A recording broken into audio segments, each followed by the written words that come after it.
যারা পাপ প্রবৃত্তির বশে চলে তাদের মন পাপ চিন্তাই করে, কিন্তু যারা পবিত্র আত্মার বশে চলে তারা পবিত্র আত্মা যা চান সেই অনুসারে চিন্তা করে।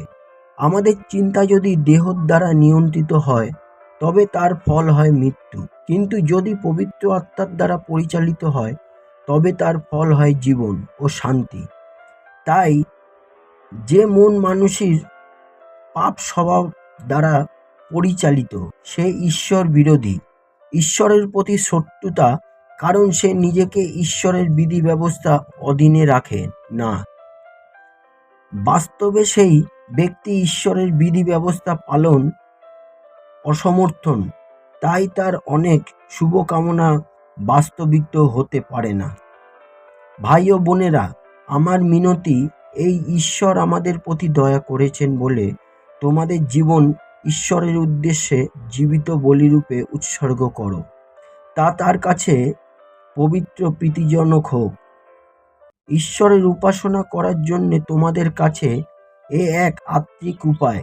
এই জগতের লোকেদের মতো নিজেদের চলতে দিও না, বরং নতুন চিন্তাধারায় নিজেদের পরিবর্তন করো, যেন বুঝতে পারো ঈশ্বর কি চান, কোনটা ভালো, কোনটা তাকে খুশি করে ও কোনটা সিদ্ধ। ভাই বোনেরা, তোমরা সবাই মিলে আমার আদর্শ অনুসরণ করো। যে আদর্শ আমার স্থাপন করছি সেই অনুযায়ী দ্বারা যারা জীবনযাপন করে তাদের লক্ষ্য করো, কারণ আমি আগেই যেমন বারবার তোমাদের বলেছি আর এখন আবার চোখের জলে বলছি, অনেকেই এমন জীবনযাপন করে যেন তারা খ্রিস্টের ক্রুশের শত্রু।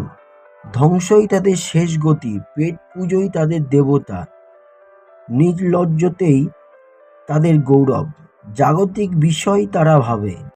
ঈশ্বর সর্বশক্তিমান পবিত্র পিতা, আমরা কৃতজ্ঞ যে আমরা আপনাকে জানতে পারছি। আপনি যেমন প্রতিশ্রুতি দিয়েছেন আমরা সত্য জানব এবং সত্য আমাদের মুক্ত করবে। আমরা সেই দিকে সেই সময় একটু করে এগিয়ে যাচ্ছি। ধন্যবাদ প্রভু, আমাদের পথ পরিষ্কার করার জন্যে ধন্যবাদ। হালেলুয়া, জয় যিশু।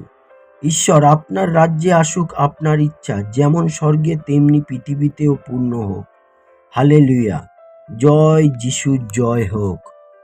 আমেন।